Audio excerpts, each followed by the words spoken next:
मेरे लोगों को तू ज्ञान ज्ञान का प्रकाशन दे। हाँ मेरे परमेश्वर, कल हमने प्रभु तेरी इच्छा को जान लिया, हम धन्यवाद करते हैं, आनंदित किया प्रभु। तेरे दास को तेरे सामर्थ्य हाथों में सौंपते हैं। अगम्य ज्ञान प्रभु उन्हें उनको दिया है प्रभु। होने दे पिता, हम तक पहुंचे और हम औरों तक पहुंचाने बने प्रभु। सारी आदर में मां तुझे देते हैं। आए हुए लोग और आने वाले सारे लोगों को प्रभु परमेश्वर उनके बुद्धि को, ज्ञान को और समझ को तेरे सामर्थ्य हाथ में सौंपते हैं। खोल दे ताकि प्रभु हम पिता परमेश्वर सामर्थ्य बने।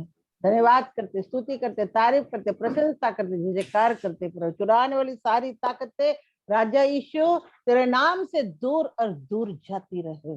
तेरी इच्छा पूरी हो प्रभु। सारी आदर और महिमा तुझे देते हैं यीशु प्रभु के नाम से मांगते प्रभु। सुन, इसे ग्रहण कर और कबूल कर। सब बोले आमीन। आमीन। आमीन। तो परमेश्वर पिता का धन्यवाद करता हूं मैं, फिर से उसने आज की संध्या हम सबों को ये समय दिया कि हम उसके वचनों पर ध्यान करें, और कल जहां तक हम पहुंचे थे वहीं से आगे समय बिल्कुल ना गंवाते हुए हम आगे चलेंगे। Neetu, if you are here, जी जी हाँ पढ़िए। निर्गमन 24 15 से 18 तक कल पढ़े थे, फिर से एक बार पढ़ लीजिए। तब मूसा पर्वत पर चढ़ गया और बादल ने पर्वत को छा लिया। तब यहोवा के तेज ने सीनै पर्वत पर निवास किया और वह बादल उस पर 6 दिन तक छाया रहा। और 7वें दिन उसने मूसा को बादल के बीच में से पुकारा, और इजरायलियों की दृष्टि में यहोवा का तेज पर्वत की चोटी पर प्रचंड आग का सा देख पड़ता था। तब मूसा बादल के बीच में प्रवेश करके पर्वत पर चढ़ गया, और मूसा पर्वत पर 40 दिन और 40 रात रहा। तो हम लोगों ने यहाँ तक की जो मुख्य मुख्य बातें हैं, कुछ कुछ चीज छोड़ते जा रहे हैं, पर जिन जिन बातों को मैंने छोड़ा है उसको आप पढ़िए जरूर। पर यहाँ पर हम लोग यहाँ हमने कल पढ़ा था कि मूसा परमेश्वर के नजदीक पहुंचा और उसके साथ 40 दिन और 40 रात रहा।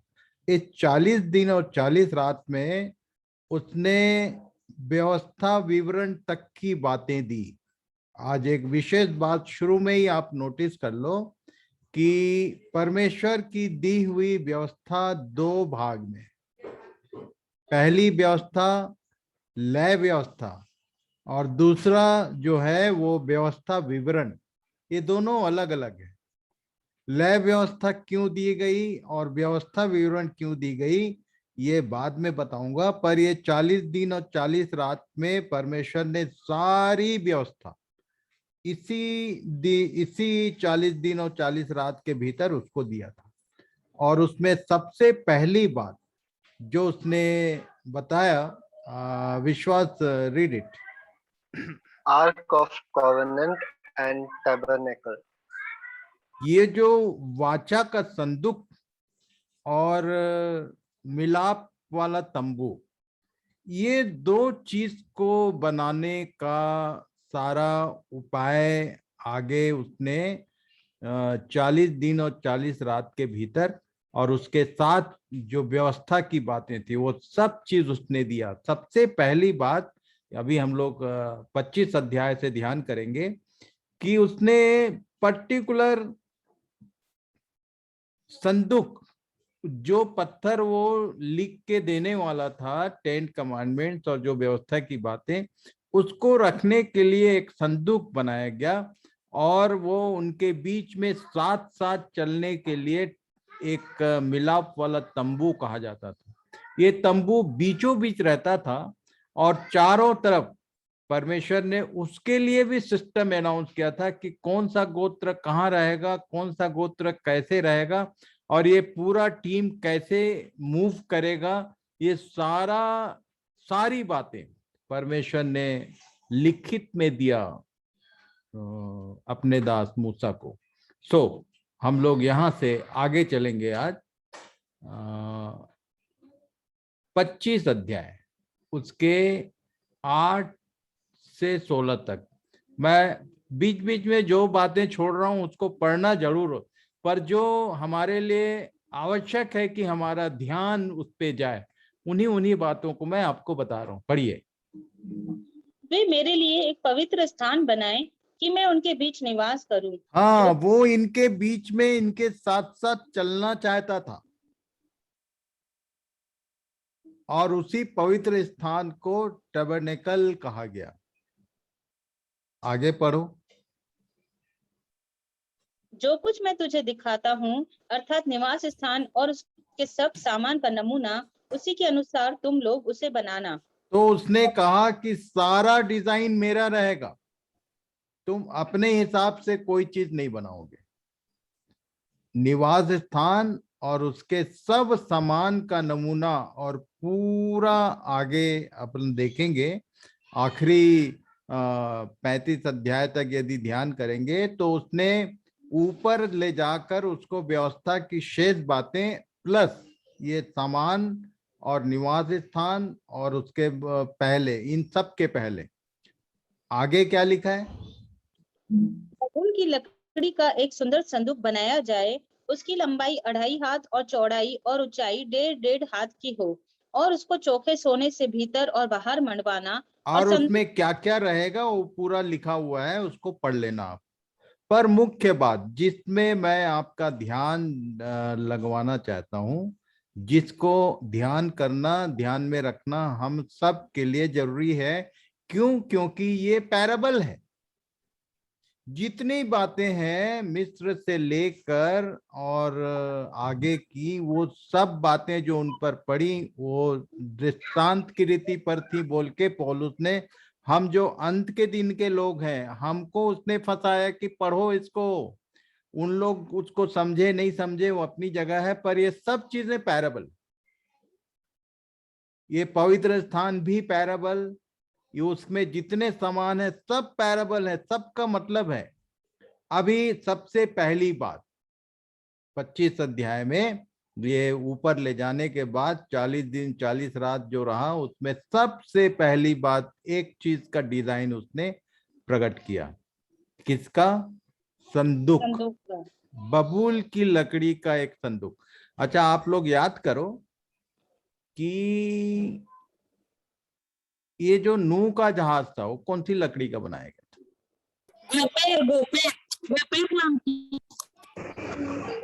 ये सब चीजों का मतलब है। अब उसको आप लोग खोजना, जो अभी हमारे लिए दृष्टांत है वो मैं समझा दे रहा हूं। किसका संदूक बनाना बोला? बबूल की लकड़ी का। बबूल की लकड़ी का। मैं कई बार बोलता हूं कि अमेरिकन आदमी बाइबिल को कभी भी हमसे बढ़कर नहीं समझ सकता। जितने जो गोरे लोगों के पीछे भागने वाले लोग हैं ना, तुम समझ लो इस बात को। क्यों? ये भारत देश की लकड़ी है बबूल। जहां बबूल होता ही नहीं वो क्या समझाएगा हमको? चलो अभी उनको मारो गोली। बबूल की लकड़ी भारत देश में किस काम आती है? देखूं जरा आपका जनरल नॉलेज कैसा है। जलाने के काम में। स्मृति, जला स्मृति और उत्तम, तुम लोग आंसर नहीं करोगे क्योंकि तुम लोग को ये अध्ययन कराया मैं, और तुम लोग खटखट नहीं बताओगे। जो नए लोग हैं उनको बताने। तो चलो ये लोग तो बोल ही दिए। बबूल की लकड़ी भारत देश में इमारती लकड़ी में नहीं आती है। ये बबूल की लकड़ी जलाऊ लकड़ी। जिस जिस देश में ये बबूल की लकड़ी होती है वहां पर चूल्हे चौके के लिए जो गांव वाले लोग होते हैं, या पुराने जमाने में जब गैस और हीटर और लाइट नहीं था, जिस समय की ये बात लिखी गई है उस समय ये बबूल की लकड़ी केवल जलाने के काम आती थी। कुछ चीज बनाना है तो इसको जला के बनाया जाता था, जलाऊ लकड़ी। अब उस पूरे जंगल में और कोई लकड़ी नहीं था, ये जलाऊ लकड़ी क्यों लिया? और क्या बोला? बबूल की लकड़ी का एक संदूक बनाया जाए, और उसको कैसा बनाना है उसका साइज तो बता दिया। उसके बाद नेक्स्ट येलो कलर में क्या लिखा है उसको? और उसको चोखे सोने से भीतर और बाहर मढ़वाना। चोखे सोने से भीतर और बाहर मढ़वाना। उसको देखने से लगता था कि सोने का बॉक्स है। एक बार चोरी हो गया था वो, आगे बताता हूं मैं। कौन लोग लूट के ले गए थे इसको? देखो जरा किसी को पलिश्ती मालूम है? पलिश्ती होगी। पलिश्ती पलिश्ती। फलिस्ती लोग। जो बाइबिल पढ़ते हैं उनके लिए तो बहुत मजेदार अध्ययन चल रहा है। ठीक है, वो अभी उसका सबका कनेक्टिविटी बताता हूं मैं कि वो लेके गए थे और कैसे क्या हुआ और आज के डेट में उसका क्या महत्व है। बबूल की लकड़ी बोलने से जलाऊ लकड़ी कोई नहीं, मैं और आप जलाए जाने के लिए रखे हुए। हमारा बचपन से सिंफुल जो करेक्टर है, यदि प्रभु का अनुग्रह नहीं होता तो आग की झील हमारा इंतजार कर रही। अभी अभी देखेंगे, जिस किसी का नाम जीवन की पुस्तक में लिखा हुआ ना मिला, वो आग की झील में डाला जाएगा। ये कोई नहीं, एक व्यक्ति की बात है। बबूल की लकड़ी मतलब एक जलाऊ लकड़ी, एक जलाऊ व्यक्ति जो जलाए जाने के लिए रखा हुआ है, उसका संदूक जैसे उपयोग किया जाए, संदूक बनाया जाए। और उसको भीतर क्या लिखा? उसको चोखे सोने से भीतर और बाहर। ये चोखा सोना मढ़वाना। क्या होता है बता दूं? पहला पत्रस 1 अध्याय 7 पद पढ़िए, निकाल के पढ़ो भाई नीति। पहला पत्रस 1 अध्याय उसका 7 पद।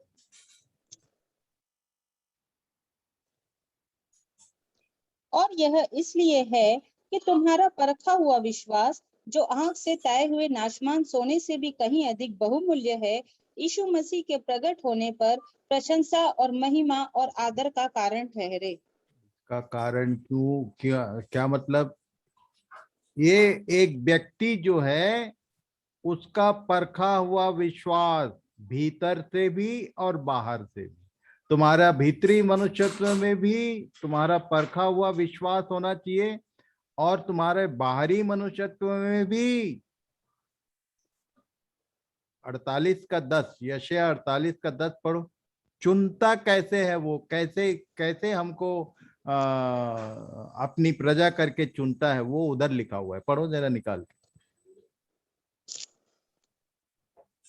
यशायाह 48 देख 10 पद। देख, मैंने तुझे निर्मल तो किया, परंतु चांदी की नाई नहीं। मैंने हाँ, पता नहीं कितने लोग चांदी का गहना, चांदी का पैजन, चांदी का कुछ कुछ चीज यूज करते हैं कि नहीं करते हैं।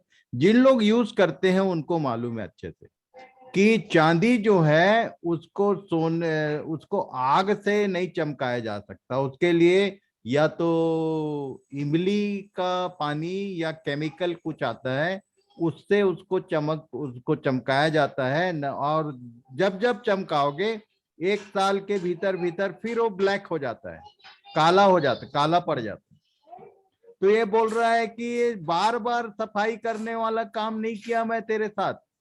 चांदी की नाई नहीं जो हर थोड़े दिन में ब्लैक हो जाता है। कई लोग हैं हमारे बीच में जो अपने को चुने हुए कहते हैं, पर चांदी के समान है, चोखे सोने से मढ़े नहीं गए। चांदी मतलब हर थोड़े दिन में ब्लैक हो जाता है, फिर उसको केमिकल चाहिए, फिर वो उसको साफ करके चमकाया जाता है, फिर थोड़े दिन बाद वो उसका नेचर है। क्या बोल रहा है? मैंने तुझको, आगे पढ़ो। मैंने तुझे निर्मल तो किया है, परंतु चांदी की नाई नहीं। मैंने दुख की भट्टी में परख कर तुझे चुन लिया है। इसमें दुख की भट्टी में। कई बार मुझे समझाना पड़ता है, भट्टी किसको बोलते हैं? भट्टी बोलने से ये जो हमारा गैस है वो भट्टी नहीं है, चूल्हा जो है वो भट्टी नहीं होता। भट्टी होता है जिसमें तंदूरी रोटी बनती है ना। जी।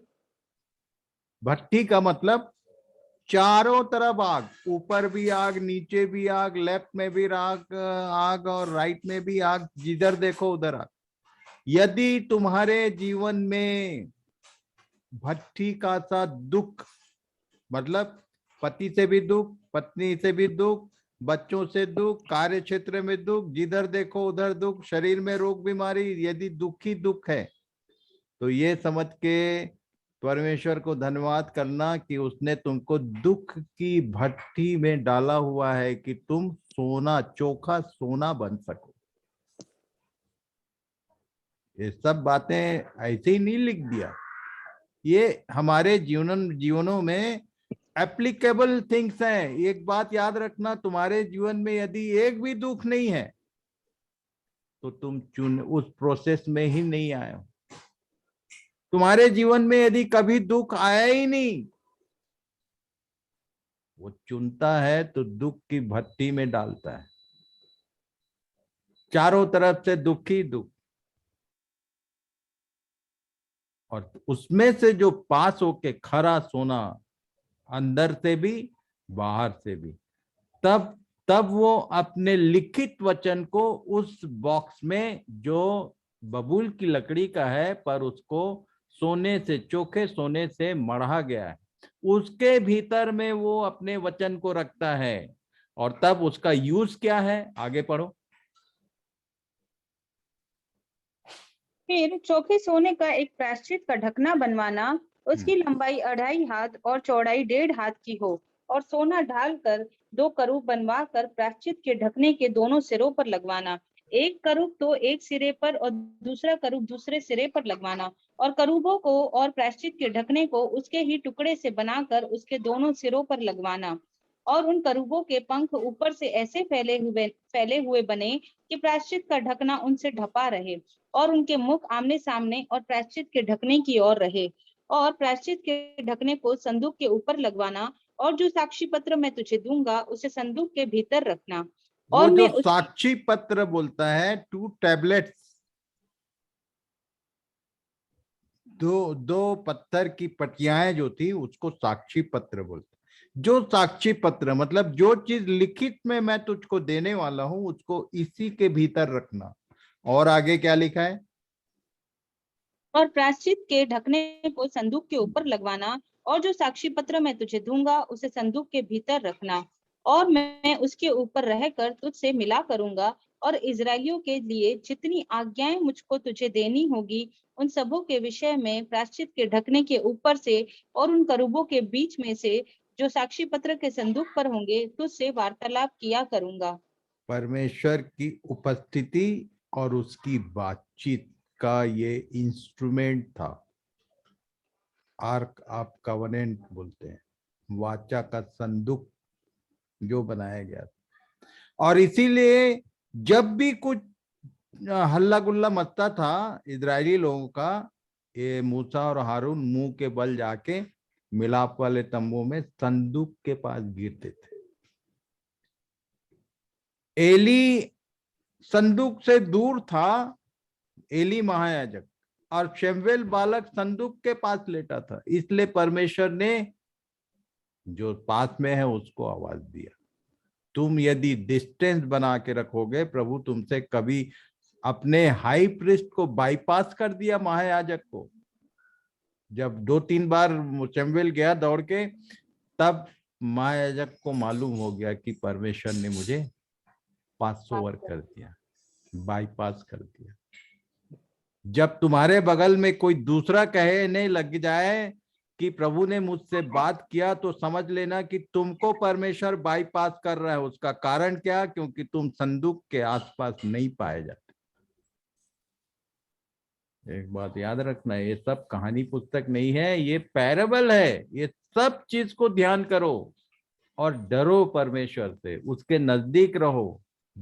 कम बैक टू द बाइबल बोलता हूं मैं। तुम बाइबल परमेश्वर के वचन के आसपास पाए जाओगे तो बच जाओगे।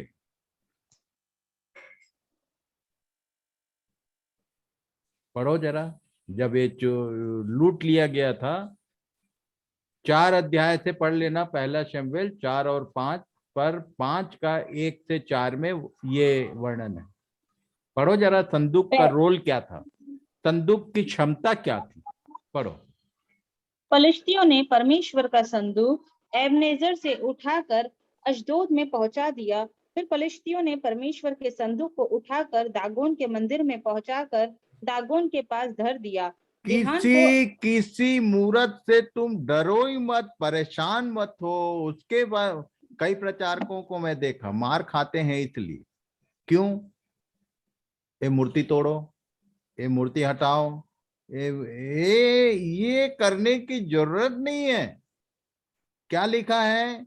संदूक को ये फलिस्ती लोग, इजरायली लोग नहीं, लूट के ले गए थे। उन लोग क्या सोच के ले गए थे? किसी को मालूम है? 4 अध्याय से पढ़ लेना। उन लोग ये सोच के ले गए थे कि ये संदूक के कारण ही ये लोग जीतते रहते हैं, इसी को हटा दो तब हारेंगे। अब ये संदूक को ले जाके गलती से अपने देवता के मंदिर में रख दिया। फिर क्या हुआ भाई आगे? बिहान को अशदोदियों ने तड़के उठकर क्या देखा कि दागोन यहोवा के संदूक के सामने औंधे मुंह भूमि पर गिरा पड़ा है। अरे वो आदमी नहीं था, मूर्ति था। तुम किसी मूर्ति से कभी परेशान मत। मैं देखता हूं कई लोग मूर्ति के नाम से भारी परेशान रहते हैं। मूर्ति के सामने ऐसा करें वैसा करें, क्या करना चाहिए नहीं करना चाहिए। अरे तुम बाइबिल पढ़ो। ये लिखा है कि एक मूरत जो है वो गिर गया। इतना पावरफुल होता है कौन? परमेश्वर का संदूक। और वो कह रहा है तुम हो जलाऊ लकड़ी, बबूल की लकड़ी। विश्वास, परखा हुआ विश्वास यदि तुम्हारा भीतर और बाहर हो जाएगा, परमेश्वर अपने वचन को तुम्हारे भीतर रख देगा। प्रभु से प्रार्थना करो कि प्रभु मुझको संदूक बना। वो जहां जहां जाता था, पूरे इतिहास को पढ़ लेना, बात उसी के द्वारा परमेश्वर करता था, तुम्हारे द्वारा भी करेगा। जहां जहां तुम जाओगे वहां वहां तुम हारोगे नहीं, जय पाओगे। ये संदूक के कारण जय मिलती थी। इसको नोटिस किया फलिस्तियों ने और गलती से अपने देवता के मंदिर में रखा दिया। अब गिर गया, ये औंधे मुंह पड़ा है। तब क्या किया उन्होंने आगे? तब उन्होंने दागोन को उठाकर उसी के स्थान पर फिर खड़ा किया। फिर बिहान को जब वे तड़के उठे तब क्या देखा कि दागोन यहोवा के संदूक के सामने औंधे मुंह भूमि पर गिरा पड़ा है। अब आगे कई टुकड़े में बंट गया। देखो क्या लिखा। और दागोन का सिर और दोनों हथेलियां डेवड़ी पर कटी हुई पड़ी है। निदान दागोन का केवल धड़ समूचा रह गया। किसी मंदिर में किसी देवता, किसी मूरत को देख के तुम क्यों टेंशन लेते हो? तुम इसका टेंशन लो कि तुम संदूक हो क्या। यदि तुम संदूक बन के किसी मंदिर में प्रवेश कर दोगे, किसी के घर में प्रवेश कर दोगे, तो वहां जितनी मूर्तियां हैं अपने आप लोग उठा के फेंक देंगे। प्रैक्टिकली एक्सपीरियंस है मेरे पास। मैं जहां कई लोग बोलते हैं ना, वो किसी भी घर में जाओगे आप, अन्य जाति घर है, तो एंट्रेंस में ही नारियल, मिर्ची, नींबू क्या क्या टंगा है। मैं उसके नीचे ही खड़े होके दुआ कर देता हूँ और दुष्ट आत्माएं, जो उनका फेथ है, सब हिल जाता है। करके देखो। किसी मूरत में कोई चीज थोड़ी है। फिर शैतान, यदि सैटेनिक पावर भी है, तो बाइबिल बोलती है कि जो तुझ में है वो इस संसार में जो है उससे कई गुना ज्यादा पावरफुल है। पहले ये कंफर्म तो करो कि तुम्हारे भीतर वो है भी कि नहीं। आगे चलते हैं, पढ़ो। 31 अध्याय में ये बात कहा, पढ़ो। तो इजरायली विश्राम दिन को माना करे, वरन पीढ़ी पीढ़ी में उसको सदा की वाचा का विषय जानकर माना करे। वह मेरे और इजरायलियों के बीच सदा एक चिन्ह रहेगा, क्योंकि 6 दिन में यहोवा ने ये 40 दिन 40 रात के बीच में का सब बात है ना, इंस्ट्रक्शन। मैं बीच बीच का जो मुख्य बात है वही पढ़ा रहा हूं। आगे। और वह मेरे और इजरायलियों के बीच सदा का एक चिन्ह रहेगा, क्योंकि 6 दिन में यहोवा ने आकाश और पृथ्वी को बनाया और 7वें दिन विश्राम करके अपना जी ठंडा किया। जब परमेश्वर मूसा से सीने पर्वत पर ऐसी बातें कर चुका, तब उसने उसको अपनी उंगली से लिखी हुई साक्षी देने वाली पत्थर की दोनों तख्तियां दी। उसने इंस्ट्रक्शन दिया था। अभी संदूक बना नहीं है, अभी मिलाप वाला तंबू बना नहीं है, उसको रखने का स्थान बना के, उस स्थान बनाने का डिजाइन देके उसने लिख के अपनी उंगली से दोनों तख्तियां दे दी। अब उसके बाद क्या हुआ भाई, 32 अध्याय में बड़ा ड्रामेटिक पढ़ो। जितने लीडर हैं, जितने पास्टर्स हैं, सुन लो मेरी बात। पब्लिक का क्या क्वालिटी होता है? जो आर अप्लाइड द ब्लड, जो यीशु के लहू, मेमने के लहू की छाप से निकले हैं, बुलाए हुए लोगों में शामिल है, जिनको परमेश्वर ने कहा मेरा जेठा, उनकी क्या क्वालिटी होती है देख लो। क्या लिखा है? जब लोगों ने देखा कि मूसा को पर्वत से उतरने में विलंब ये हो रहा अन्य है, जाति नहीं थे, ये सारे इजरायली लोग जिनको परमेश्वर ने लाल समुद्र पार कराया, बपतिस्मा पाए हुए लोग। बपतिस्मा पाए हुए लोगों पे भरोसा मत रखना, ध्यान से सुन लो मेरी बात। ये पैराबल है। जब लोगों ने देखा कि परमेश्वर का जो लीडर जो हमारे लिए है, उसको उतरने में विलंब हो रहा है, थोड़ा डिले हो गया, तब क्या हुआ? तब वे हारून के पास इकट्ठे होकर कहने लगे, अब हमारे लिए देवता बना जो हमारे आगे ज्यादा आगे चले। धीरज नहीं रहता है, ज्यादा धीरज नहीं रहता है, इसको याद रखना। जितने लीडर लोगों सुन रहे हो मेरी बात याद रखना, धीरज नहीं रहता आदमी। अरे भाई बहुत सीधी सी बात है। आप जिस जिस दुकान से राशन लेते हो, या जिस जिस दुकान से कोई सामान खरीदते हो, यदि आप जिस जिस दुकान से मटन मुर्गी खरीदते हो, यदि वो पर्टिकुलर आदमी नहीं है ना, तो कई बार हम लोग वापस आ जाते हैं। देखेंगे, बाद में आएंगे। ये नेचर है, ह्यूमन नेचर है। क्या लिखा है यहाँ पर? जब उसको विलंब हो रहा है तो कहा कि अब हमारे लिए देवता बना जो हमारे आगे आगे आगे चले, हाँ आगे। क्योंकि उस पुरुष मूसा को जो हमें मिस्र देश से निकाल ले आया है, हम नहीं जानते कि उसे क्या हुआ। हारून ने हाँ, मुझसे ये बेचारा परमेश्वर के साथ बिजी है वहां, और ये लोग नया नया बात कर रहे हैं, बोले उसका क्या हुआ, मरा कि बचा, क्या मालूम। आगे क्या लिखा है? मैं बोला था कि सोना चांदी, सोना अपने अपने पड़ोसियों से रख लेना, उसका उपयोग क्या है जंगल में वो बताऊंगा। ये देखो क्या लिखा है, पढ़ो। हारून ने उनसे कहा, तुम्हारी स्त्रियों और बेटे बेटियों के कानों में सोने की जो बालियां हैं, उन्हें तोड़कर उतारो और मेरे पास ले आओ। तब सब लोगों ने उनके कानों ये से सोने हारून बड़ा ओबीडिएंट आदमी था। इन्होंने बोला हमारे लिए एक देवता बना, उसने बोला एक काम करो, सामान दे दो, मैं अभी बना देता हूँ। आगे, ये ऐसा हेल्पर भी रहता है, मूसा का हेल्पर, जिसको परमेश्वर ने बोला था मूसा से, हारून बड़ा था उम्र में, और परमेश्वर ने बोला कि इसी को रख ले साथ में, ये तेरे लिए मुंह का काम करेगा। जब मूसा बहानेबाजी कर रहा था, मेरे को तो बोलना नहीं आता। अब वो देखो, इनकी बात सुन के बोला एक काम करो, सामान ले आओ, अभी देखता हूं मैं। आगे, तब सब लोगों ने उनके कानों से सोने की बालियों को तोड़कर उतारा और हारून के पास ले आए। और हारून ने उन्हें उनके हाथ से लिया और एक बछड़ा ढाल कर बनाया और टांकी से गड़ा। तब हाँ वे कहने इसको याद लगे, रखना, लिखा है उसने लिया और बछड़ा ढाल कर बनाया, मतलब आग, आग की जरूरत पड़ी होगी, सोने के जितने जो ऑर्नामेंट थे उनको ढाला गया और टांकी से गढ़ा। और तब क्या लिखा है? तब वे कहने लगे कि हे इज़राइल, तेरा परमेश्वर जो तुझे मिस्र देश से छुड़ा लाया है, यह वही है, वह यही है। यह देख के हारून ने उसके आगे एक वेदी बनवाई और यह प्रचार किया कि कल यहोवा के लिए पर्व होगा। और दूसरे दिन लोगों ने तड़के उठकर होम बलि चढ़ाए और मेल बलि ले आए, फिर बैठकर खाया पिया और उठकर खेलने लगे। खासकर चर्चेज में यही हो रहा है अभी के दिन, इसलिए हो रहा था, इसलिए परमेश्वर ने लॉक करा दिया। खाना पीना, डांस और ये होम बलि, मेल बलि, दान चढ़ा रहे हैं और कुछ कुछ अपना अपना सिस्टम बना के उसके अनुसार परमेश्वर के नाम से आराधना कर रहे हैं। इसलिए परमेश्वर ने बोला सब टोटल सिस्टम पूरे वर्ल्ड में सारे चर्चेज एक साथ बंद कर दिए गए।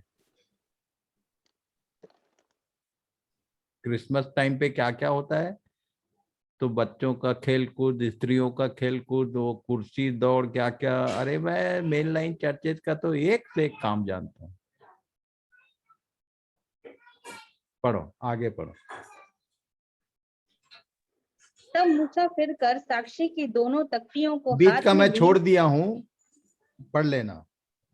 हाँ, आगे पढ़ो। तब मूसा फिर कर साक्षी की दोनों तख्तियों को हाथ में लिए हुए पहाड़ से उतर गया। उन तख्तियों के तो इधर और उधर दोनों अलंगों पर कुछ लिखा हुआ था, और वे तख्तियां परमेश्वर की बनाई हुई थी, और उन पर जो खोद कर लिखा हुआ था वह परमेश्वर का लिखा हुआ था। जब यहोशू को लोगों के कोलाहल का शब्द सुनाई पड़ा, तब उसने मूसा से कहा, छावनी से लड़ाई का सा शब्द सुनाई देता है। उसने ये कहा, सोचा कि युद्ध चल रहा है, चेला ये सोचा यहोशू। आगे क्या लिखा? उसने कहा, वह जो शब्द है वह न तो जीतने वालों का है और न हारने वालों का, मुझे तो गाने का शब्द सुन पड़ता है। हाँ, छावनी के पास आते ही मूसा को वह बछड़ा और नाचना देख पड़ा। तब मूसा का कोप भड़क उठा और उसने तख्तियों को अपने हाथों से पर्वत के नीचे पटक कर तोड़ डाला। परमेश्वर के हाथ के दिए हुए पटरियों को इतने क्रोध में आकर तोड़ दिया, इतना गुस्सा आया। आगे पढ़ लो, फिर समझेंगे। तब उसने उनके बनाए हुए बछड़े को लेकर आग में डाल के फूंक दिया और पीस कर चूर चूर कर डाला और जल के ऊपर फेंक दिया और इजरायलियों को उसे पिलवा दिया।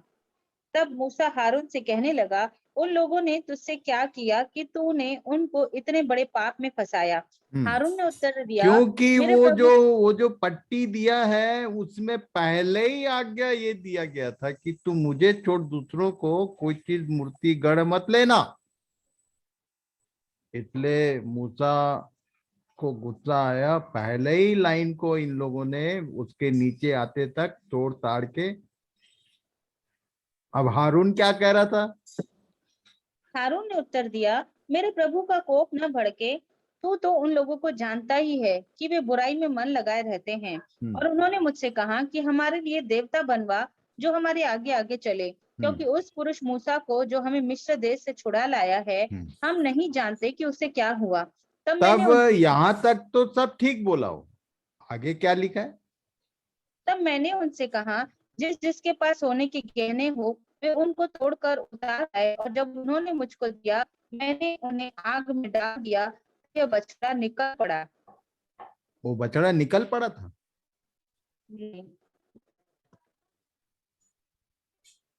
हारून का होश गुम हो गया था, वो बछड़ा निकल पड़ा था। इसने उसको आग में डालकर ढाला था और अपने हाथों से गढ़ा था, कारीगरी किया था उसने, और उसके बाद बछड़ा बना के सामने रख। यहाँ पर डर के मारे बोल रहा है कि मैंने उनको आग में डाल दिया और ये बछड़ा निकल पड़ा, बोल रहा है, उछल गया। आगे आगे पढ़ो।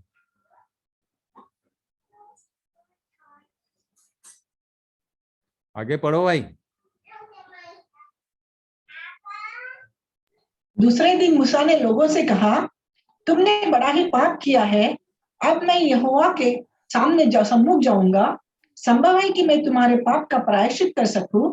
तब मूसा यहोवा के पास जाकर कहने लगा कि हाय हाय, उन लोगों ने सोने का देवता बनवाकर बड़ा ही पाप किया है। तो भी अब तू उनका पाप क्षमा कर, नहीं तो अपनी लिखी हुई पुस्तक में से मेरे नाम को काट दे। यहोवा ने मूसा से कहा, जिसने मेरे विरुद्ध पाप किया है उसी का नाम मैं अपनी पुस्तक में से ये येलो कलर को याद रखना। ये अपना जीवन दांव पे लगा दिया था। एक काम कर, उनको माफ कर, नहीं तो मेरा नाम काट दे। परमेश्वर ने क्या कहा? नहीं, जिसने मेरे विरुद्ध पाप किया है उसी का नाम मैं पुस्तक में से काट दूंगा। ये नाम एक बार लिख गया तो कट नहीं सकता। ये किसने तुमको समझा दिया है? हो सकता है कि तुम्हारा नाम परमेश्वर की पुस्तक में लिखा गया हो, पर फिर पाप किया तो काट भी देता है। ये अच्छे अच्छे लोगों को मालूम नहीं। तो भैया be careful, don't try to repetition of sin. ये तुमको आग की झील में लेके जाएगा। परमेश्वर का भय मानो और पाप से दूर रहो, नहीं तो मरोगे। सीधा बताना मेरा काम है। प्रभु ने जो कुछ मुझसे कहा है वो तो मैं बताऊंगा ही। इसके बारे में एक और लाइन बताता हूं। पढ़ो जरा, भजन संहिता 106 के 23 में लिखा है। मूसा ने इस बात को स्मरण करते हुए लिखा। क्या लिखा? इसलिए चल नहीं तो पढ़, बीच बीच में गायब क्यों हो जाती पता नहीं। डाटा, मोबाइल का डाटा खत्म हो गया। अरे यार, तुम लोग दिन भर व्हाट्सएप बाजी मत किया करो। कम से कम ये मीटिंग चलते तक अपना डाटा सेव करके रखो। और नहीं तो तुम्हारा नंबर बताओ, मैं स्पेशल डाटा रिचार्ज यहीं से करा दूंगा। तेरे साहब को बता देना, भैया भाई ऐसा बोल रहे थे। ठीक है जी। चलो पढ़ो। इसलिए उसने कहा कि मैंने सत्यानाश कर डालता यदि मेरा चुना हुआ मूसा जोखिम के स्थान में उनके लिए खड़ा न होता। इसको जोखिम का स्थान कहा गया है। जब तुम किसी के लिए अपना जीवन दांव पे लगाते हो। बहुत सारे लोग हैं। नीतू, तेरा वो बच्चा हल्ला कर रहा है ना? क्या बोला इसको? जोखिम का स्थान, जोखिम का स्थान। क्या बोला था? मेरा नाम काट दे, इनको क्षमा कर, नहीं तो मेरा नाम काट दे। काट, वो बोलता था कि ठीक है तेरा नाम काट देता हूं, इनको क्षमा कर। नहीं, उसने न्याय संगत एक बात, जोखिम के स्थान में यदि मूसा खड़ा ना होता ताकि मेरी जलजलाहट को शांत करे, कहीं ऐसा ना हो कि मैं उन्हें नाश करूं। कि परमेश्वर ने 2-3 बार बोला उस 32 अध्याय में, पढ़ लेना, कि मैं इनको नाश कर दूंगा, मैं इनको नाश कर दूंगा। पर मैं ये मूसा बार्गेनिंग कर रहा था, आर्गुमेंट कर रहा था कि लोग क्या बोलेंगे, एक जाति को निकालने के बाद तूने नाश कर दिया अपने क्रोध के मारे। जोखिम के स्थान में खड़ा कर दिया था वो। जितने लोग जो अपने घर वालों को बचाना चाहते हैं, कई बार जोखिम उठाना पड़ता है। प्रभु से मांगो कि प्रभु इनको तू क्षमा कर, कैसे भी क्षमा कर। इन लोग सब मूर्ति पूजक लोग हैं। ये तो बॉन्ड मूर्ति पूजक हैं जो तुम्हारे घर के रेस्ट ऑफ द सदस्य हैं। बहुत सारे लोग ऐसे हैं। ये तो लहू की छाप लगा के मूर्त पूजा में फंस गए थे। सोचो जरा इनका हिम्मत। ये जो हमारे घर के लोग हैं वो ज्यादा तरस और दया के पात्र हैं, जिनको परमेश्वर दया कर सकता है। क्यों? वो तो इनोसेंटली करते आ रहे हैं, ट्रेडिशनली करते आ रहे। इन लोग कौन लोग थे? ये निकले, परमेश्वर के सामर्थ्य का स्वाद चखा हुआ है, देखा है परमेश्वर के कामों को, फिर भी बछड़ा पूज रहे। तो अपने लोगों से तुम परेशान मत हो। इब्राहिम कौन था मालूम है? जब परमेश्वर ने उसको बुलाया तो इब्राहिम कौन था? वो मैथमेटिशियन था, जो खगोल शास्त्री था। तुमको मालूम नहीं, मूर्ति पूजक था। मूर्ति पूजक को परमेश्वर घृणा करता है ऐसा नहीं है, उनको भी बचाना चाहता। उन सबसे पहला बुलाया हुआ व्यक्ति मूर्ति पूजक था। कौन? इब्राहिम। ठीक से अध्ययन करो, समझ में आ जाएगा। तो जब इनको माफ कर सकता है वो, जो उस मेमने की लहू की छाप से छुटकारा पाए हुए लोग, वो मूर्त पूजा में फंस गए। तो हमारे जो घर के लोग, जो जिन लोग बेचारे कभी सुने ही नहीं है, उनको क्यों कर नहीं बचाएगा? प्रार्थना तो करो। पहले अपना देखो कि तुम संदूक बने क्या। मूर्त अपने आप टूट के गिरेगा, भाग जाएगा, सब लोगों के अंदर से मूर्त हट जाएगा यदि तुम संदूक बनोगे। लूका 10 का 17 से 20 तक पढ़ो जरा।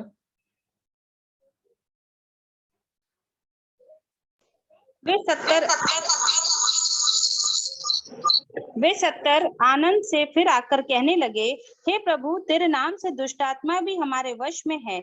उसने उनसे कहा, मैं शैतान को बिजली की नाई स्वर्ग से गिरा हुआ देख रहा था। कई लोगों का प्रश्न है, ये शैतान को बिजली की नाई, अरे इसमें मत अटको, तुम भटक जाओगे।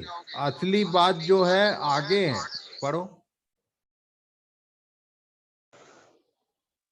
देखो मैंने तुम्हें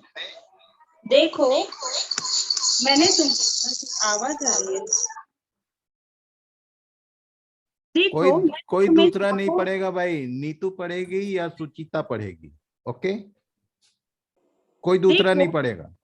माइक ऑन करने से डिस्टरबेंस होता है। चलो पढ़ो। देखो, मैंने तुम्हें सांपों और बिच्छुओं को रौंदने का और शत्रु की सारी सामर्थ पर अधिकार दिया है, और किसी वस्तु से तुम्हें कुछ हानि न होगी।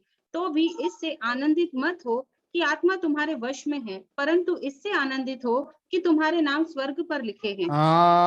तुम बड़े बड़े काम से आनंदित मत होना कि ऐसा हो रहा है वैसा हो रहा है। एक ही चीज को याद रखना कि तुम्हारा नाम स्वर्ग पर है भी कि पाप के कारण कट चुका है।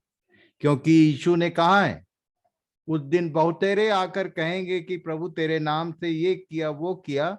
वो कह दूंगा, कुकर्मियों, तुमको तो मैं जानते ही नहीं। इसलिए अपने किसी चमत्कारिक काम का वो हिसाब मत लगाना। पाप के विषय में यदि तुम सावधान नहीं हो, क्योंकि मूसा को कहा था, क्या बोला था? वो पैराबल है किसके लिए? अभी के लोगों के लिए। उसको बोला था कि जो मेरे विरुद्ध पाप करेगा उसी का नाम मैं पुस्तक में से काट दूंगा। That was a parable for end time people।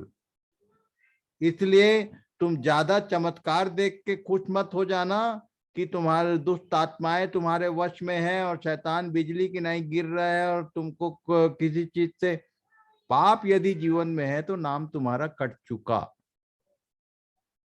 इसको भूलना नहीं। आगे पढ़ो। 33, 34, 35 इसको पढ़ लेना। उसने बहुत सारे नियम और कानून बताए कि कैसे तुमको रहना है आगे। वो सब उसी में है। 36 का 1 और 2 पढ़ेंगे। यहाँ एक काम की बात लिखी हुई है। और बसलेल और ओहिलियाब और सब बुद्धिमान, जिनको यहोवा ने ऐसी बुद्धि और समझ दी हो कि वे यहोवा की सारी आज्ञाओं के अनुसार पवित्र स्थान की सेवकाई के लिए सब प्रकार का काम करना जाने, वे सब यह काम करे। तब मूसा ने बसलेल और ओहिलियाब और सब बुद्धिमानों को, जिनके हृदय में यहोवा ने बुद्धि का प्रकाश दिया था, जिनके हृदय में यहोवा ने बुद्धि का प्रकाश दिया है और जिनको काम करने का उत्साह है परमेश्वर, वही उसके याजकीय काम में हाथ डालेंगे और नहीं तो मारे जाएंगे। जितने आगे क्या क्या चीज, पर्दा कैसे रहेगा, सारा डिजाइन, सब काम करने वाले कौन लोग थे? किनको मूसा ने काम पे लगाया? जिनके अंदर बुद्धि का प्रकाश। बुद्धि क्या है हम लोगों ने देख लिया है अच्छे से। बुद्धि का प्रकाश, यहोवा की बुद्धि का प्रकाश, यहोवा का भय का प्रकाश जिसके भीतर है। जो पाप करने से डरता है वो ही हाथ डाले। इसके बताने का मतलब ये है। अब हम लोग नेक्स्ट बुक में आ रहे हैं। क्या लिखा? लय व्यवस्था 1:7-9।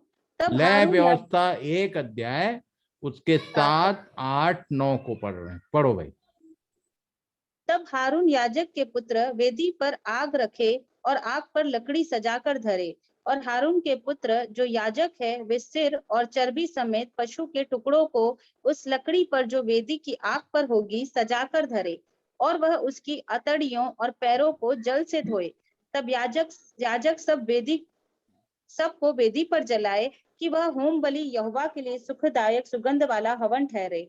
मैं शुरू से अन्य जातियों को सुसमाचार सुनाने में इंटरेस्टेड रहा हूं, और मेरे घर के ऊपर कोरबा में जब मेरी मिसेज एनटीपीसी में एम्प्लाई थी और मैं प्रभु का काम करता था, तो हम लोग जहां रहते थे ड्रैगोनीली ऊपर एक आर्य समाजी, आर्या नामी था उसका, वो रहता था और उसके साथ मेरी बातचीत चलते रहती थी और वो फुल एंटी क्रिश्चियन मूवमेंट में लगे रहता था।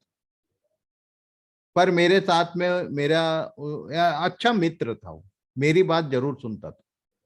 उसको मैं ले दे के राजी किया था कि एक बार बाइबल को पढ़ के तो देख, क्योंकि वो हमेशा anti material, anti literature, anti क्या क्या चीज पूरा दुनिया से कलेक्ट करके वो छपाता और बांटते रहता था क्रिश्चियंस के विरोध में, क्रिश्चियनिटी के विरोध में। मैंने उसको बाइबल पढ़ने को राजी किया और वो पढ़ना शुरू किया था।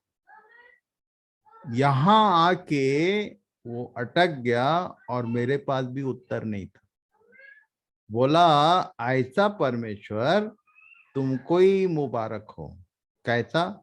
कि बोले सिर जल रहा है, चर्बी जल रहा है, अतड़ी जल रहा है, पैर जल रहा है आग में, और उसका जो धुआं उठ रहा है वो परमेश्वर तुम्हारा जो है उसको सुखदायक सुगंध वाला हवन है। मैं भी सोच में पड़ गया कि इसका क्या मतलब है। मैंने प्रभु से प्रार्थना किया, प्रभु इसका उत्तर मिल जाएगा उसके बाद ही मैं इस भाई को आगे बात करूंगा। और तब मैं प्रार्थना में प्रभु से पूछा और बहुत दिनों बाद प्रभु ने मुझको इसको समझने में सहायता किया। कैसे? ये लेविटिक जो है लेवियों को दी गई व्यवस्था थी। आप निर्गमन का मैंने जो 3 चैप्टर छोड़वाया है 33, 34, 35 उसको पढ़ लेना, तो लेवी लोग केवल परमेश्वर की आराधना या उपासना के काम में सहभागी हो सकते थे। बाकी 11 गोत्र के लोगों को याजक होने का कोई अधिकार नहीं था। लेवी, अब मैं बोला कि ऐसा क्यों परमेश्वर ने किया?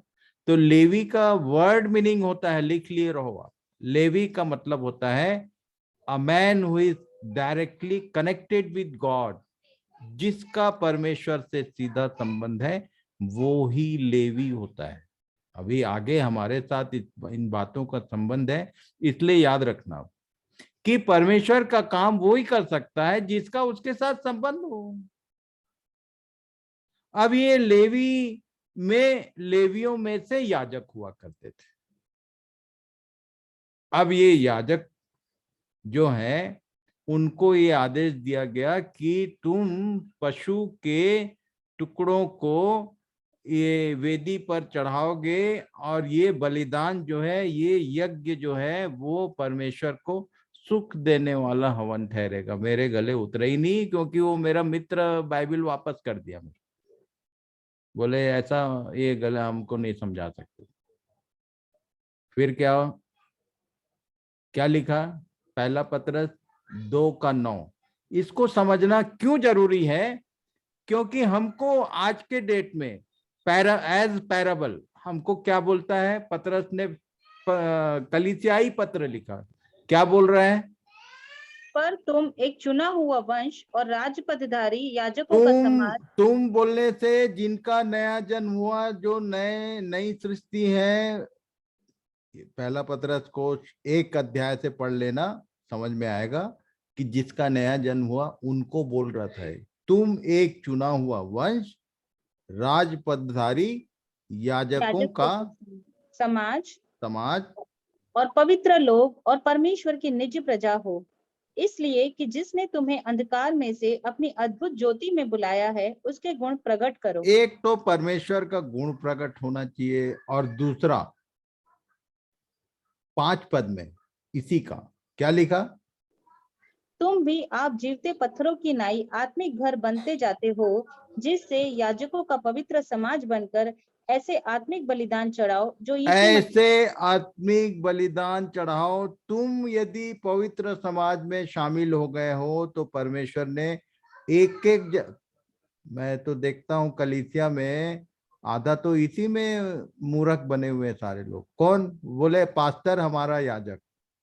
बाइबिल बोल रही है, पतरस बोल रहा है, जितने लोग हैं सब याजक होते हैं।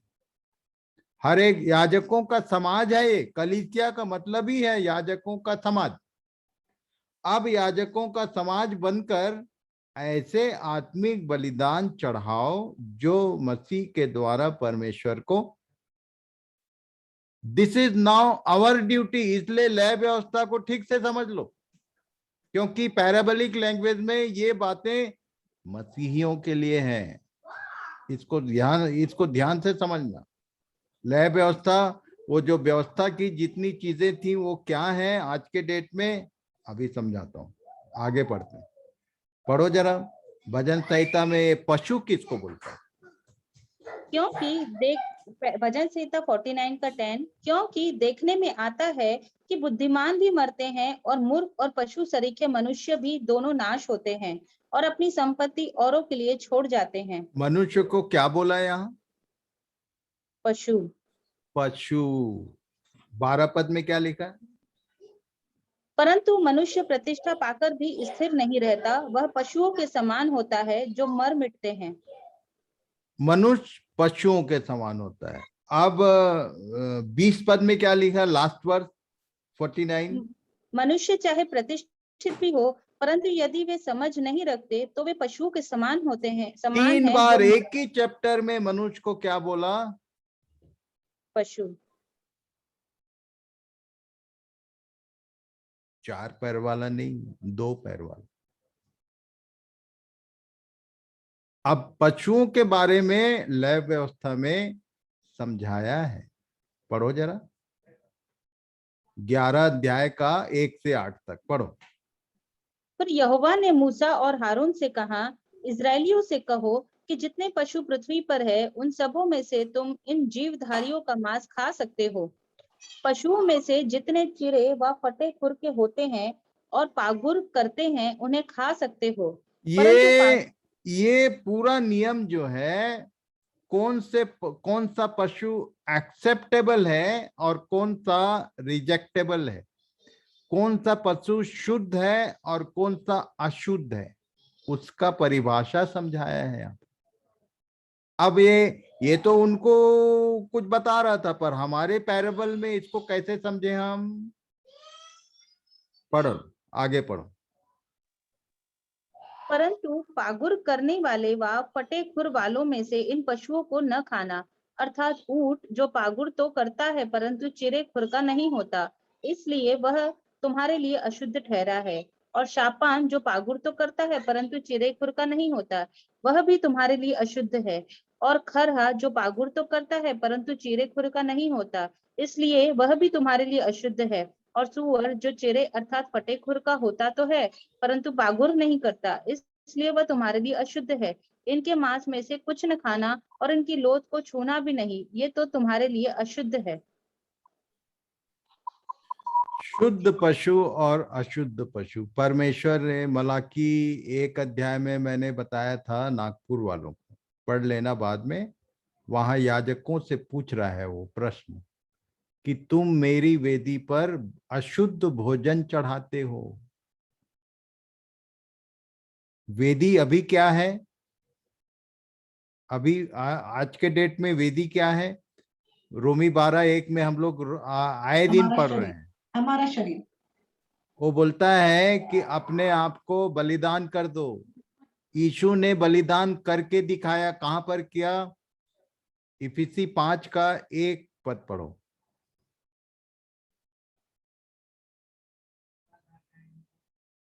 इफिसी 5 उसका 1 पढ़ लो। इसलिए प्रिय बालकों के समान परमेश्वर का अनुसरण करो। आगे पढ़ो, आगे पढ़ो। इस और प्रेम में चलो जैसे मसीह ने भी तुमसे प्रेम किया और हमारे लिए अपने आप को सुखदायक सुगंध के लिए परमेश्वर के आगे भेंट करके बलिदान कर दिया। कहाँ बलिदान किया अपने को? वेदी क्या है? परमेश्वर के आगे। परमेश्वर के आगे बलिदान कहाँ हुआ? अपने आप को बलिदान करके चढ़ा दिया। कहाँ कहाँ ये मसीह नाम का बलिदान कहाँ पर चढ़ाया गया? देखो जरा तुम्हारा IQ। क्रूस पर। क्रूस पर। क्रूस जो है वो वेदी है, याद रखना। इसलिए क्रूस को ठीक से समझ, अभी आएगा नया जन्म समझाऊंगा जब। तो अब हमारी ड्यूटी क्या है? जितने भी पशु हैं उनको पहले तो शुद्ध बनाओ और उसके बाद उनको क्रूस पर चढ़ा दो। रोमी 6 में क्या लिखा है? पढ़ लो एक बार। रोमी 6:6।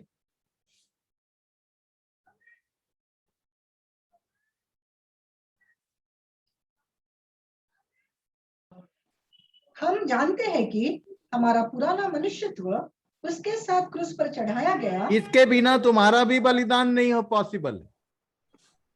ये बोल रहे हैं हम जानते हैं। तुम जानते हो क्या कि तुम्हारा जीवन क्रूस पर बलिदान हुआ? यदि तुमने अपने को बलिदान कर दिया, अब जो तुम्हारे आसपास तुम्हारे कलीग, उनको चढ़ाने की जरूरत है। पर किसको चढ़ाना है? कौन शुद्ध है? जिसका चीरा खूर और पागुर करता है, ये दोनों गुण हैं। दोनों में से कोई एक गुण नहीं है तो भी अशुद्ध है। पागुर तो करता है पर चीरे खूर का नहीं है तो भी अशुद्ध है। जो चीरे खूर का है और पागुर नहीं करता वो भी अशुद्ध है। तो बहुत सिंपली समझा देता हूं मैं।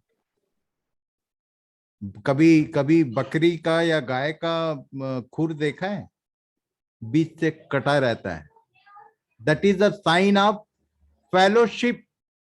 सेल्फ सेंटर्ड नहीं हो तुम। मैं जो जानता हूं इट इज इनफ। वो गोल खूर है। वो फेलोशिप पे विश्वास नहीं करता है। ऐसा व्यक्ति जो बोलता है कि जितना हम जानते हैं पर्याप्त है, किसी से सीखने की इनका इंटरेस्ट नहीं है, वो चीरे खूर का नहीं है। अब मान लो सीखने का इंटरेस्ट है। पागुर करने वाले जानवर को उसकी 2 थैली होती है। ध्यान करना, बकरी को, भैंस को, गाय बैल जो भी खूर वाले पशु हैं उनको ध्यान करना। उनकी 2 थैलियां होती हैं। वो दिन भर चरता है तो वो पहली वाली थैली में जाता है, और जब वो दिन भर चर के आके जब किसी जगह आराम से बैठते हैं तो आंख बंद रहता है और कान हिलते रहता है, और वो फिर से उन चीजों को निकाल के, इसलिए मैं बार बार बोलता हूं रिवीजन करो। रिवीजन, पागुर मीन्स रिवीजन करना। तभी वो तुम्हारा पहला जो थैली है माइंड, वहां से दूसरे थैली में आएगा हृदय में, शुद्ध और अशुद्ध।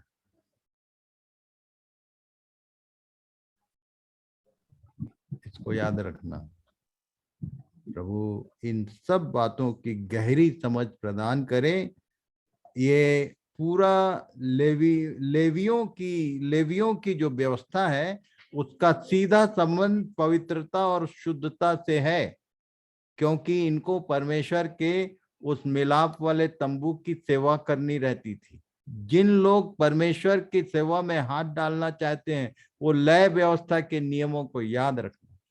क्या क्या चीज चढ़ाने बोला था? आप जरा एक भेद की बात बताता हूं, फिर से पढ़ो इसको।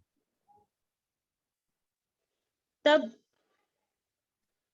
तब हारून याजक के पुत्र वेदी पर आग रखे और आग पर लकड़ी सजाकर धरे, और हारून के पुत्र जो याजक है वे सिर और चर्बी समेत पशु के टुकड़ों को उस लकड़ी पर जो वेदी की आग पर होगी सजाकर धरे, और वह उसकी अतड़ियों और पैरों को जल से धोए। तब याजक सबको वेदी पर जलाए कि वह होम बलि यहोवा के लिए सुखदायक सुगंध वाला हवन ठहरे। परमेश्वर को ये वाला जो सुगंध है वो सुखदायक लगता है। क्यों मालूम है? क्या क्या चीज चढ़ा रहा है? क्या क्या चीज चढ़ाना है बोल रहा है? सिर और चर्बी समेत सिर, पशु के चर्बी और अतड़ियां और पैर। केवल एक जन बोलेगा भाई, कोई भी, सब लोग सुन रहे हैं। ओके, सिर, चर्बी, अतड़ी और पैर। अब जरा वापस आ जाओ निर्गमन 12 को याद करो कि जो मेमना हमारे लिए वध किया गया वहां क्या क्या खाना था, वहां क्या क्या खाना था? सिर पैर अतड़ियाँ। ये चारों चीजें। हाँ, अभी जुम्मा एक हफ्ता नहीं हुआ है अध्ययन किए, तुम रिवीजन नहीं कर रहे, कहने का मतलब ये है। उस मेमने का क्या क्या चीज छुटकारे के लिए, भेड़ों को छुटकारा जिनको चाहिए था, मृत्यु से बचना था, उस मेमने का क्या क्या ऑर्गन खाना था?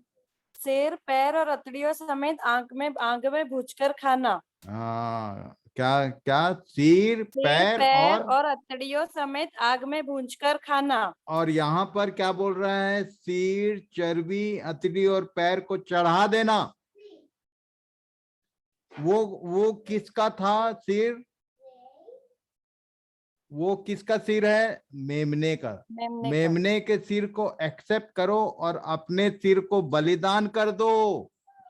कहना ये चाहता है तुम्हारा सोचने का ढंग वेदी पे जाना चाहिए आग में जलाने के लिए, और उसमें चर्बी नहीं था। किसमें? मेमने में।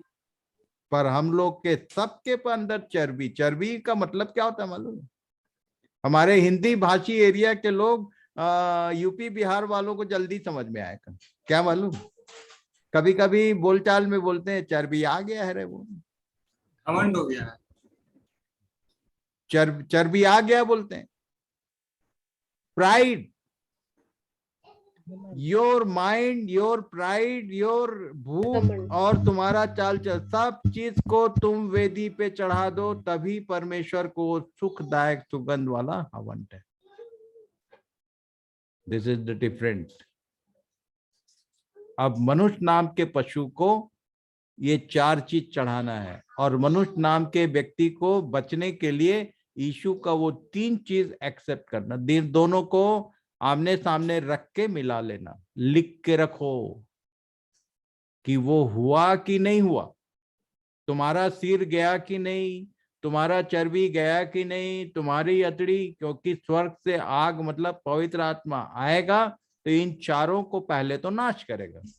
पवित्र आत्मा का बपतिस्मा का मतलब ये होता है। आज के दिन यहां तक पहुंचे हम। मैं विश्वास करता हूं कि प्रभु हर एक जन की आंख खोल रहा है और उनसे बात कर रहा है। मुझे ऐसा विश्वास है कि हर एक जन से परमेश्वर बात कर रहा है। हर एक जन का परमेश्वर को प्रयोजन है। वो चाहता है कि तुम इन सब बातों को गंभीरता पूर्वक समझो, ध्यान करो और दूसरों के लिए आशीष के कारण बनो।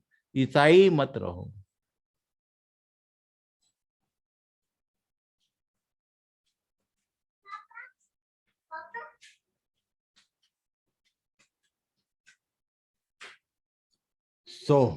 God bless you all. आज का समय हमारा समाप्त हुआ और मैं निवेदन करूंगा, जिससे प्रभु ने बात किया आज के दिन, कोई भी एक जन, और ऐसा हो ही नहीं सकता कि किसी से प्रभु ने बात ना किया हो। जिससे प्रभु ने बात किया, आप प्रभु को इन वचनों के लिए धन्यवाद दो। anyone?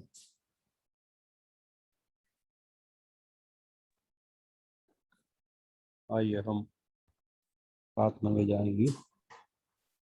भाई साहब प्रार्थना कर सकता हूँ? हाँ जी, जरूर, प्लीज। पवित्र पवित्र पवित्र सामर्थ्य पिता परमेश्वर, एक बार फिर तेरे चरण में करीब आते हैं, धन्यवाद देते हैं खुदावन तेरे इस प्रेम के लिए जो तू हम पर अपने ऊपर करता है। खुदावन, हम आज के इस वचन के लिए तुझे धन्यवाद देते हैं खुदावन। प्रभु, हमारी आत्मिक बुद्धि को खोल, ये हम आत्मिक वचन को समझ सकते। प्रार्थना करते हैं खुदावन कि आज आपने हमसे बातें की खुदावन, और अपने भेद को प्रकट किया जो हम नहीं जानते थे खुदावन। हम प्रार्थना करते हैं खुदावन कि हमें अपने वचनों से भर दे खुदावन, कि हम तेरे वचन से प्रकाशित हो जाए और वो प्रकाश हम दूसरों तक फैलाने वाले बन सके। हम प्रार्थना करते हैं खुदावन जितने इस मीटिंग में जुड़ सके खुदावन, और जिन्होंने इस वचन को सुना है खुदावन, आज तेरे वचन किसी पर खाली ना जाने पाए खुदावन। आज खुदावन तेरे वचन हम सभी को बातें करे और अपनी गूढ़ बातों को समझने की शक्ति प्रदान करे खुदावन। हम चाहते हैं खुदावन तेरे दास को और भी आशीषित कर खुदावन, कि तेरे वचन की गहराइयों को प्रभु हमारे सामने बांधने वाले हो सके, ताकि हम अपने आप को आत्मिक रीति से तेरे अनुरूप बना सकें। हर एक बातों में खुदावन आपको धन्यवाद देते हुए इस प्रार्थना को यीशु के नाम से मांगता हूँ, सुनो ग्रहण कर। आमीन। आमीन। आमीन। आमीन। प्रभु सबको आशीष दे। Thank you very much. कल फिर से ठीक 8 बजे हम अपने अध्ययन को आरंभ करेंगे। वैसे 20 मिनट पहले लिंक ऑन रहता है, आप लोग 40 के भीतर ज्वाइन कर सकते हैं। शालोम दादा। Shalom shalom. शालोम। शालोम।